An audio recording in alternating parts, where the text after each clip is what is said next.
Hello, it's Mr. Mike again coming at you with another video. Today I decided to check out the bikes. We're off for the summer. Most of you are going to be off for the summer soon. I know a lot of you have bikes. Um, and so today's STEM lesson is going to be using bikes. Now, specifically, we're going to be talking about gears. Um, so, if you have a bike with gears, you'll be able to do this one. So what I did here was I want to see what effect gears have on making it easier to pedal or covering more ground. So what exactly do those gears do? Now, I have a bike that has 24 gears, so you might not have one that has 24 gears. And a lot of people do have a bike with gears. As you can see here, um, this is where there's three sets of gears for mine since it has 24. That's why there's three the sprockets that the chain goes on. It's one, two, three in there. And these are the different series of gears in the back. So I go 1 through 8 for the first 8 gears. It's on the bottom and where the circle is smaller. And then 8, 9 through 16 is the middle one. And then 16 through 24 is the bigger one. And then they hook up to a series of here, which starts bigger and then gets smaller. So we're going to look at how it actually, as opposed, is what effect it has by having the different gears.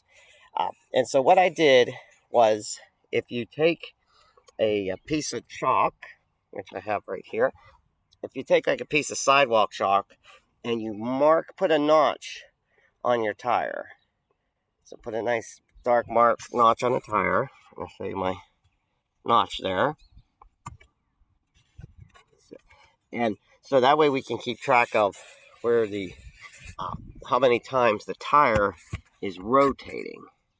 Okay, so what we do is right now I have my bike in first gear.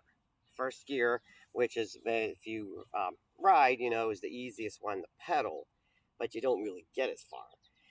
So what we're going to do is, it doesn't really matter where your white mark is, as long as you can see where it's at, approximately right where it's at there. Then we have the pedals. I have my pedals facing up. And we're going to see what a pedal rotation does to the tire rotation. How many times do I do a complete pedal to see how far the tire goes? So how many times the tire goes around? So I'm going to lift up, and this might be easier if you had two people, but I'm going to lift up the back of the bike and I'm going to pedal the pedal as if I was pedaling, and I'm going to have it just off the ground, because as soon as I do a complete rotation, I'm going to set it down and let it stop so it doesn't just coast. And then see, did it make it the whole way around? And if it did, how many times? Um, so I'm looking at the white spot, which is right here. Okay, in fact, I'll make it straight up and down right there. And I'm going to put my hand here at the top of the pedal, and I'm going to slowly pedal, and we're going to see how many till I get to the top again. So I'm going to go down and back up to the top again. So that'll be one complete pedal, and we'll see. I'm going to just kneel down here, and I'm going to turn this. I see that white mark moving. I'm turning halfway. I'm back up to the top, and I stop. Okay, and I look. I started here, and now it's over here a little bit. So it didn't make it a complete rotation. So that was less than one complete rotation of the tire for one complete pedal of the pedals. Well, I was just writing this down so we can see. Um, I have 24 gears on my bike, which like I say, you might not have 24 in yours. But 1, 2, 3, like 3, 4, 5, 6, 7, 8. And so I'm going to say pedal rotation once, tire rotation less than one. Put less than one rotation. Now I'm going to get it to put it to another gear, like say third gear, and I'm just going to hop on the bike, driving in a circle, because you don't want to shift gears unless you're actually pedaling, and it would be a little harder to do. You could do it holding it up, but I was just going to give it spin here. Go to third gear.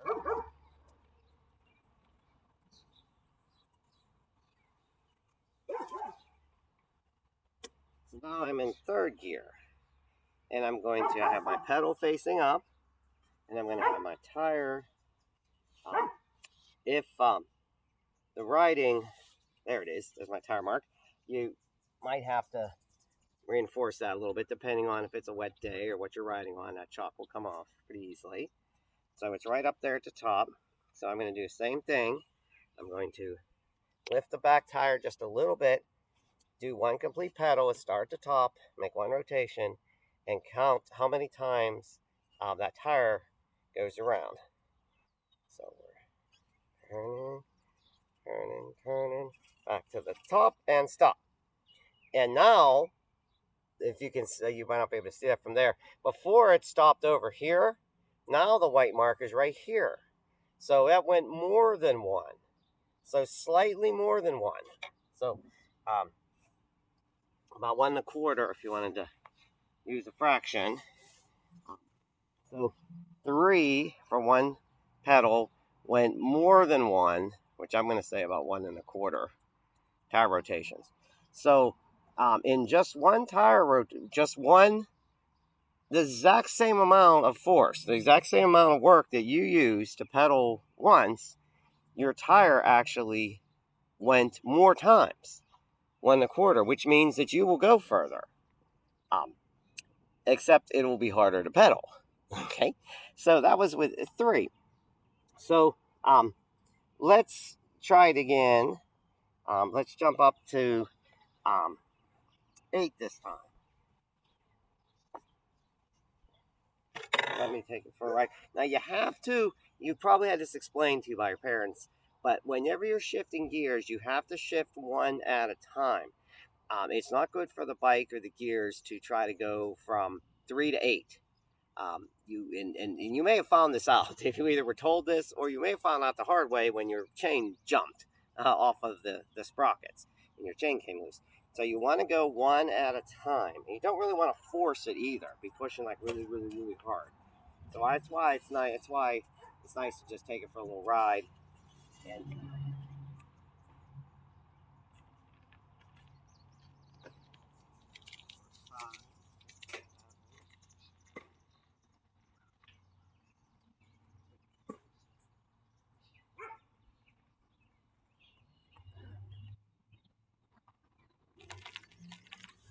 all right. It took me a little extra spin there, a little longer to get it up to 8. And I have my pedal back up. And there's my white mark. It's actually right back where it was. You can see that there. A little closer, my white mark. Put it right there. And I'm going to pedal. What do you think is going to happen? Like hypothesis-wise, now that we've done a couple. I'm going to do one complete rotation. And do you think this is going to go around more times than it did when we just did 3 and when it was in third gear? Or do you think there'll be less tire rotations? So more tire rotations or less tire rotations? Now that we're in a higher gear, we're in 8th gear. You think about that? Okay, now let me start to turn it slowly so we can count that. Let's see. Looking at the white. 1, 2, and stop. And it is halfway. 2 1/2.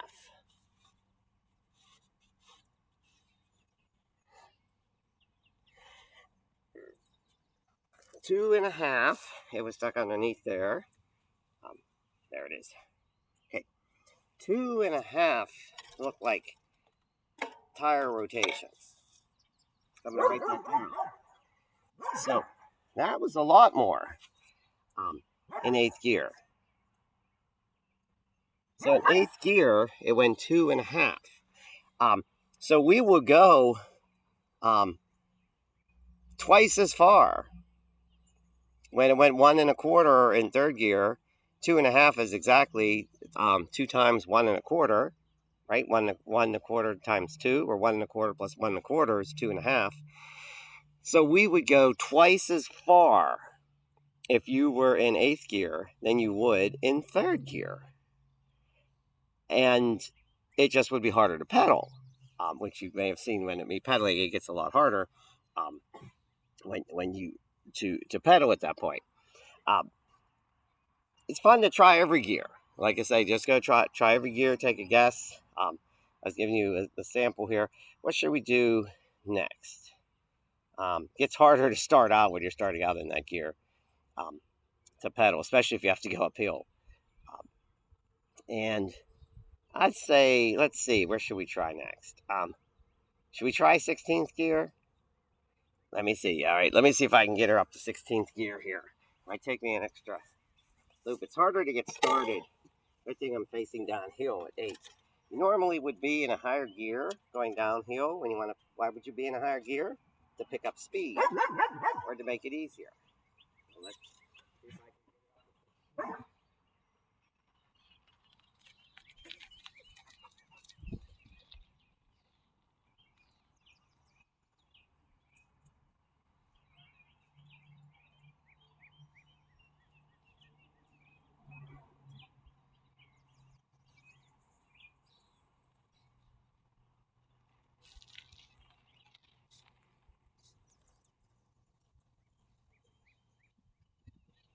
Oh yes, much harder. Much harder now. Much harder now. To show you, just before we start here, I switched. The first 8 gears are on the first sprocket, or the smallest sprocket, and the next 8 gears are on the second one. So with the sun shining, I don't know if you'll be able to see that or not. This is what it was on the first one. Now it's on the second one. When I go to the third one, that'll be for my highest gear, 16 to 24. I never use 16 to 24. That is, not sure who actually uses those gears. The only time it's so hard to pedal when you get up to those gears, 16 to 24. The only time you can really even pedal that is when you're going downhill. When you're going downhill, you're already going really fast. So if you want to keep, a lot of times we coast. If you want to keep pedaling, you're not doing anything because the tires are going faster than you can pedal. And if you get it up that way, if you turn it up to 18, 19, 20, 21, you get in those higher gears, then your pedals will keep up with your wheels. But then you'll be going breakneck fast. You'll be going so fast that it's not recommended you go that fast down a hill. First of all, because it could be dangerous, right? You could be slippery, you could wreck. Second of all, the road's going to intersect somewhere or end somewhere, right? And watching for traffic, watching for intersections. Like you can't just stop on a dime. And if you're going down that fast and then you get to an intersection, you might not be able to stop in time. Or if a car is coming or a pedestrian. So many things. Stick on the road. So going that type of speed, I've never done it. But that could be, one safe. So now let's go back to what we're looking at here. I got to put my pedal. I'm going to put my pedal. You can pedal backwards on these geared bikes to get that pedal back up to the top there. Now I'm going to lift the back tire and turn it so I find my white mark again. Oh, there it is. It's starting to fade a little bit driving on the gravel road there. So I'm going to just put a new little slash on there. My white mark. Now, I'm in 16th gear. 16th gear. So when I was in first gear, the tire didn't even go around a full time. When I was in third gear, it went around a full time plus a little bit more on a quarter. When I was in 8th gear, it went around 2.5 times, so it went more. So now that I'm all the way up to 16th gear, do you think the tire's going to go around more or less? Okay, think about that. Make a guess, a hypothesis. Now I'm going to lift the back of the tire And I'm going to pedal slowly so we can count. Um, and then set it down on the grass as soon as sort of driveway, and um, that way you it won't coast. You'll know exactly how far it is. Okay, I'm going to start with that on top before because that's what we did before. All right, so we're going to do one rotation here. We're going to count how many times that white mark goes around. Let's see.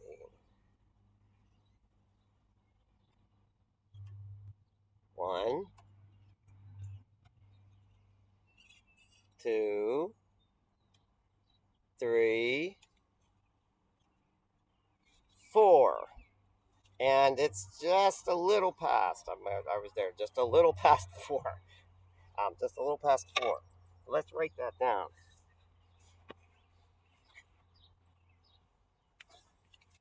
That's almost 4.5 that I saw there.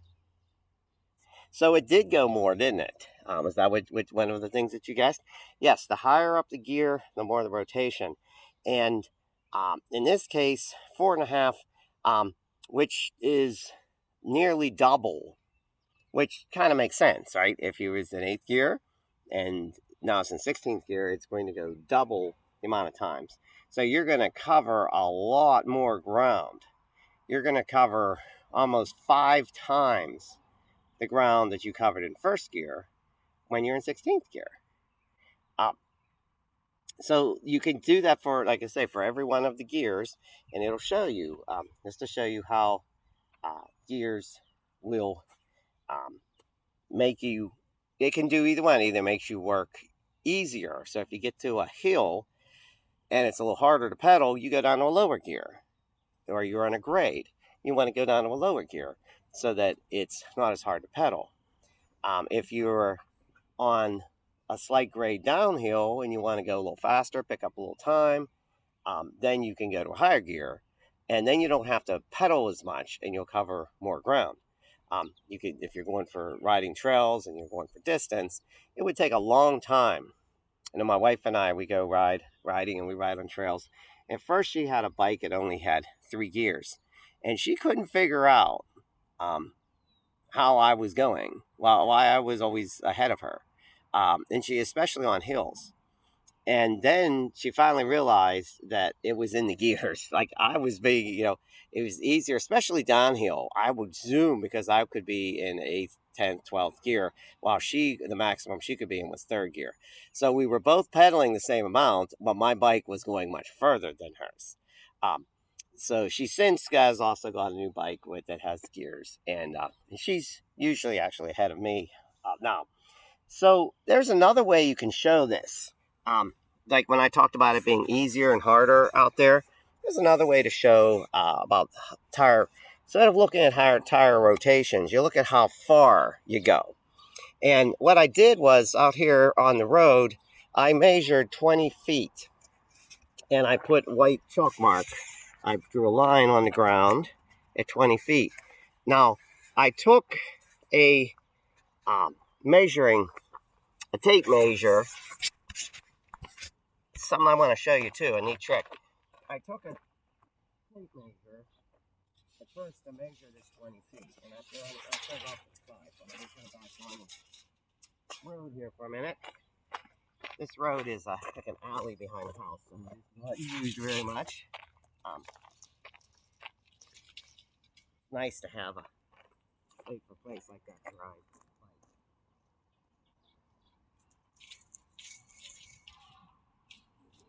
It's also recommended that you wear your helmet when you're biking. Now, just to show you, I take my computer here and show you this. It's a little harder that sun's, I can tell where it's, if you can see here. But you see, I put the tape measure 20 feet, measure 20 feet, and I put a line on each one.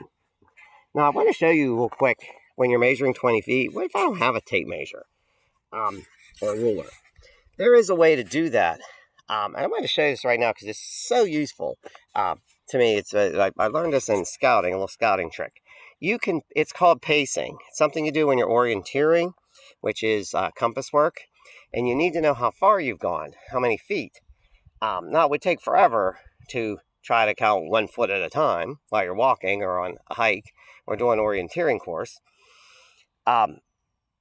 But so that would take time, but also it's not realistic to take a tape measure on a hike, and measure out how far you want to go.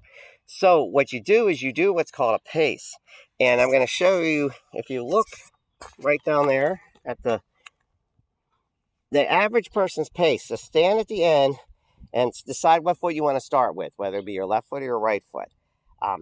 If you're right-footed, then usually people start with the right foot. Well, actually, I like to start with my left foot and on the right foot. But when I take one step, take one normal step, and then look where your foot is. One normal step is usually about, for most people, is about 1.5 feet. 1.5 feet for one step.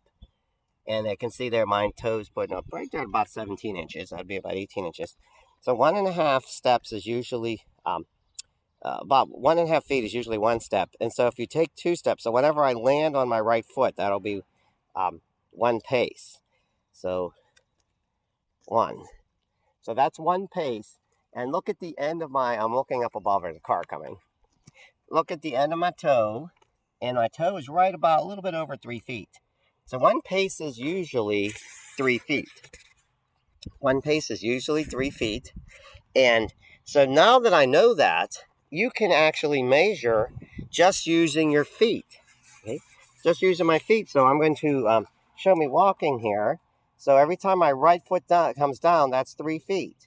So that's 3, 6, 9, 12, 15, 18, 20. Now, see my steps, see how I'm a little bit over. I'm about a foot total over out of 20 feet. When you do that, it's not completely, it's estimating. So unless your pace is exactly 3 feet, you're going to be a little bit off. So if you're younger, I'm 5'8", if you're shorter than me or have a different leg span whenever you walk, then you might be a little under 3 feet. If you would be taller than me, or have like longer legs than I do, a longer stride, that's the word, then you're going to be a little bit over. So mine is just a little bit over, but it gets you really accurate. I use this when I play games, like when I have to set up like a cornhole game, or when I'm setting up the bolo games. Games you have to like measure 20 feet between things. Then I usually don't get the tape measure out. I just pace it.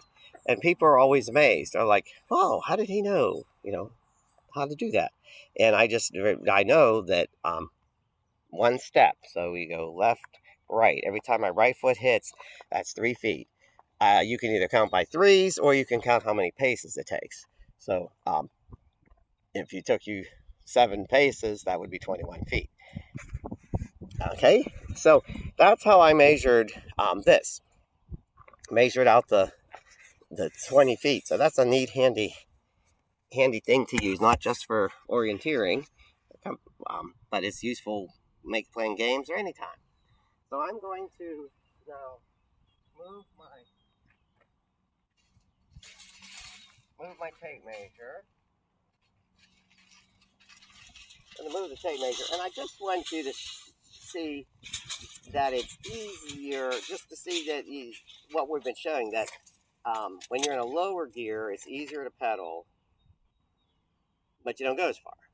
When you're in a higher gear, it's harder to pedal, but you go further. I was recommending to try this going uphill, because so you don't coast, just to see what the actual rotation is. Like, we were able to stop the tire here on the grass, but just so you don't coast. So I think I will. Should we start? I'm already in 16th gear, so why don't we give it a go? It's going to be harder for me to push, right? But I'm going to give it a go here in 16th gear. Harder for me to pedal, especially uphill. So here I am at the starting line. I'm at the starting line.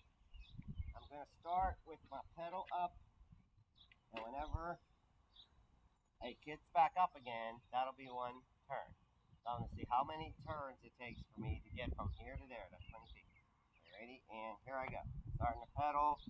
I'm pedaling. I've made it half a turn. There we go. It was a little tougher. So one pedal. One pedal in 16th gear took me 20 feet.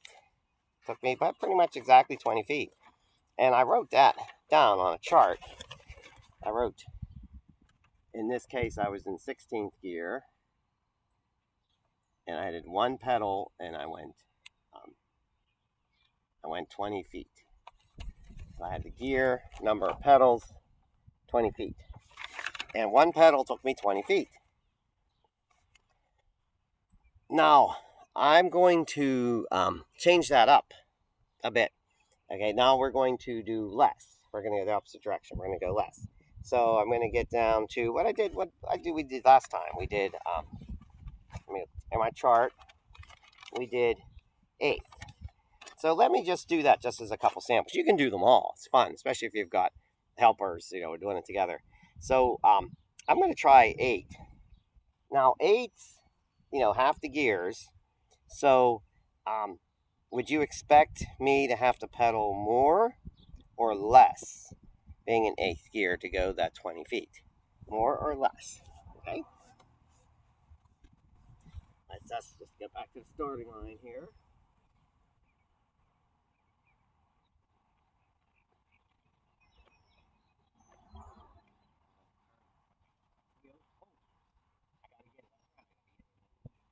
Get it in 8th gear first. You get it to 8th gear for it's full hard to pedal. I'm going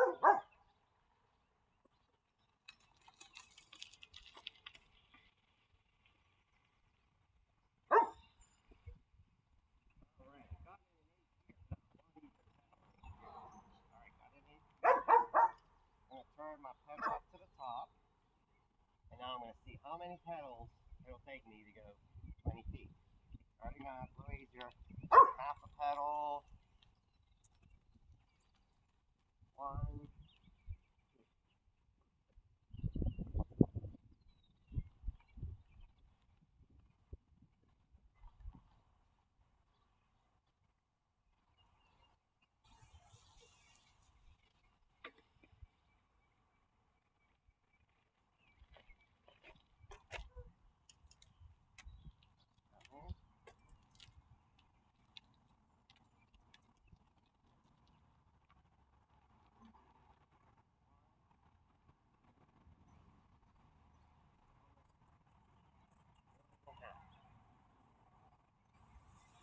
There you go.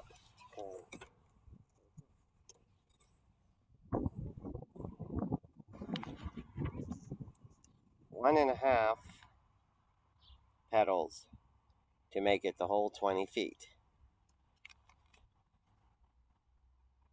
Now, if you were having a race between the two given lines there, and you were in different gears, could make a big difference, right? Because the higher the gear, the more ground it'll cover. But you got to make sure you can get it started, because you'll start out really slow. If you're in too high a gear, you might have seen me when I was in 16th gear, struggling a little bit to push it. It's really slow. So you want to, that comes kind of with practice. And basically, the more you bike, you get to realize what is the best gears to be in. I'm sure professional bikers or people who bike a lot, have a really good idea of what gear to be in. Because if you were like in first gear, you would be like pedal, pedal, pedal, pedal, pedal, pedal, pedal. Well, in fact, let's try that. Let's do one more with first gear. First, I got to get it from 8th gear back down to first gear, and I got to go one at a time.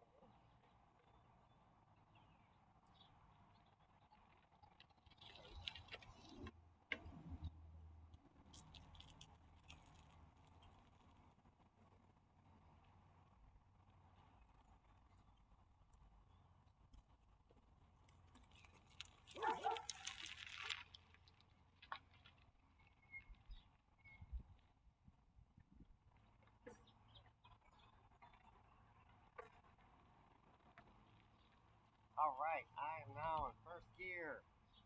Now I'm going to put my pedal back to the top, and I'm going to see how many rotations it takes, how many pedals it takes for me to get 20 feet here. Okay. There's 1, there's 2, there's 3.